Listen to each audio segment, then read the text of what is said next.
We continue our Manitoba Junior Hockey League 2023-24 season preview team by team by chatting with the voice of the Winnipeg Freeze, Skylar from CJOB. Skylar, thanks for doing this today. Hey, thanks, Dave. Always a pleasure. Fired up. Just a couple days to go until things get started for real. So, Yeah, I know we've been talking about it for so long now, but it's finally here. And for a Freeze club that is going to be quite young this year, what is the buzz like around a club that, is, again, like I said, a little bit on the young side?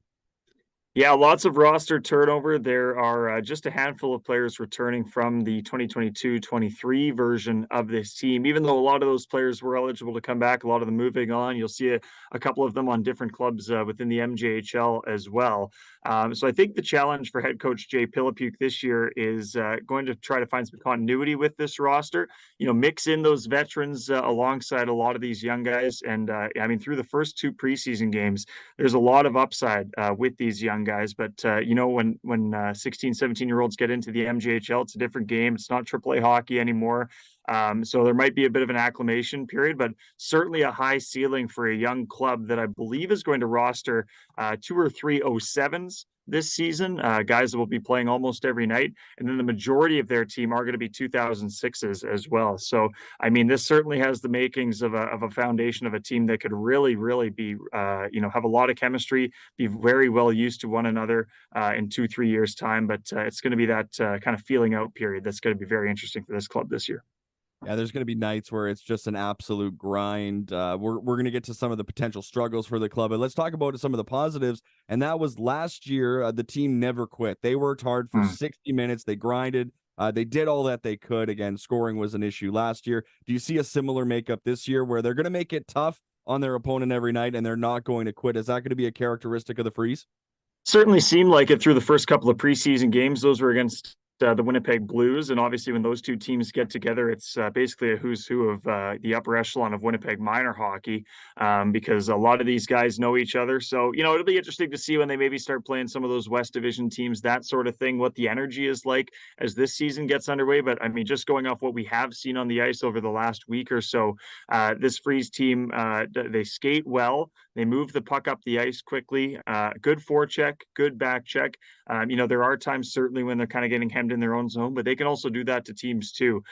We saw them kill off 3 straight penalties against the Blues in their preseason opener, and then get things going on the power play and score their first power play goal of the preseason on their first opportunity. So I think this is a kind of a team that will wait for their opportunity. I think the issue might be limiting shots on net on their own end as things go on. But when they get into the other end of the ice, there's certainly a lot of skill and a lot of guys that can put the puck in the net if they have time and space. So this is an exciting roster to be able to watch this year for sure. You kind of alluded to it. Defense, giving up chances, and then goaltending might be the have the real spotlight this year. Keegan Gordon's moved on. I thought he was very good for the program last year. Take us through the goaltending this year, and are they going to be able to live up to junior A shots from 19 and 20-year-old snipers? Yeah, 2 new goaltenders this year. Their backup as well is moving on, Michael O'Sullivan. So, we saw both in both preseason games, and I do think that's going to be a strong point for this team for sure. A lot of the same makeup as we saw last year. Like this team would, if we knew the exact shot totals in the MJHL, I wouldn't hesitate to say they probably gave up the most in the league last season. But Gordon and O'Sullivan were constantly, pretty solid back there. They'd let one in, they'd bounce right back, and they'd make a flurry of saves, in the next couple of shifts and hold their team in it. And that's why the Freeze battled so well in those, 2-goal games. They never quit. Maybe made it a 1-goal game and got things made things pretty interesting in the closing minutes of these games. It's going to be a lot the same. I think this defense is a little bit improved. They do lack a little bit of size though in front of the goaltenders, so it'll be interesting to see if they can kind of keep the big guys of the league, like the Mike Svensons out of the the home plate area, that kind of thing. I think that'll be the the interesting challenge on defense for them right away. But certainly these goaltenders look up to the task in terms of holding those guys in there and giving their offense a chance to make things happen down to the other end for sure. A couple of key points for the Freeze, I think, long term is keeping this roster together. You do not want to keep turning guys over. I know that losing a lot is tough, but do you think this group has what it takes mentally to see it through the tough times to get through to where they want to go, like you said, in 2 or 3 years? Yeah, I was really impressed last season with Coach Jay Pilipuk. It was his first behind the bench as coach of the Winnipeg Freeze. He's back for his second year. First of all, that continuity behind the bench is going to be huge for this team because they didn't have that in their first season and a half, I guess, due to the COVID year. Behind the bench. So that's going to be huge. He's got a vision and he's got a way that he wants these guys to play.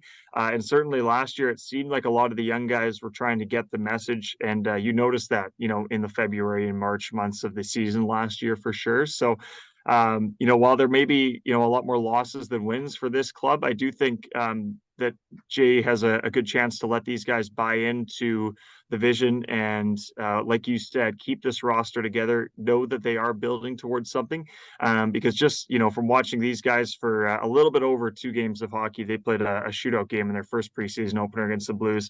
This is a team that really has a chance to come together and be something special in a couple of years' time for sure, if they so choose. So it'll all be about the culture for sure. I do think sharing a home with the Blues will actually help both of these clubs in the long term. They're kind of in similar positions, younger teams, probably on the outside looking in at the playoff picture as it stands right now in the preseason rankings.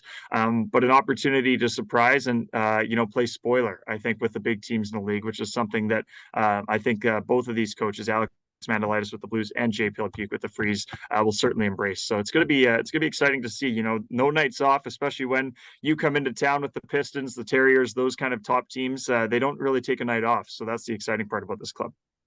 We'll wrap up this part of the preview with talking about, as you alluded to, sharing a home with the Winnipeg Blues. Just how much of a weight is that off the shoulder of players that they have a home this year where they have an actual MJHL caliber home that they get to go to each and every home game? Just that makes a massive difference for the guys, doesn't it?